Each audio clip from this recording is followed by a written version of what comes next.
2011 সালে গাদ্দাফির পতনের পর থেকে এখন পর্যন্ত স্থিতিশীল নয় উত্তর আফ্রিকার দেশ লিবিয়া। দেশটির শাসনতন্ত্র ভাগ হয়ে গেছে দুই ভাগে। পশ্চিমাঞ্চলে জাতিসংঘ স্বীকৃত সরকার, অপরদিকে পূর্বাঞ্চলে রয়েছে হাফতার বাহিনীর নিয়ন্ত্রণ। বাংলাদেশের কূটনৈতিক সম্পর্ক রয়েছে পশ্চিমাঞ্চলের সরকারের সঙ্গে, অন্যদিকে কোনো দূতাবাস নেই হাফতার নিয়ন্ত্রিত পূর্বাঞ্চলের সঙ্গে।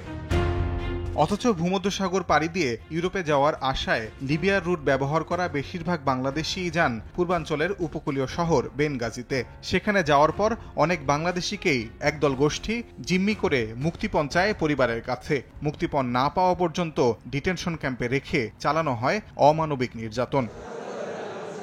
লিবিয়ায় নিযুক্ত বাংলাদেশের রাষ্ট্রদূত জানান, দেশের মতোই লিবিয়াতেও বাংলাদেশিদের একটি চক্র কাজ করছে। টর্চার যারা করে এর সাথে বাংলাদেশি কিছু মাফিয়া এটার সাথে জড়িত আছে।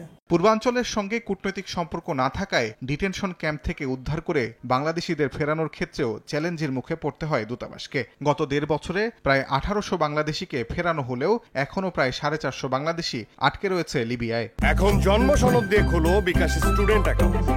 নিজের বিকাশ নিজে কর।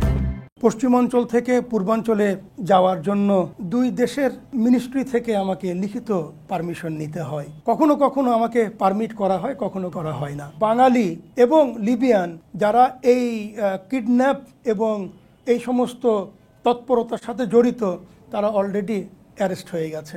সর্বস্ব খরচ করে অবৈধ পথে ভূমধ্যসাগর পাড়ি জমান যারা, তাদের অধিকাংশই জিম্মি হন চক্রের হাতে। ফলে এই পথ পরিহার করতে আহ্বান জানিয়েছেন লিবিয়ায় বাংলাদেশের রাষ্ট্রদূত। তাজওয়ার মাহমিদ, সময় সংবাদ, ঢাকা।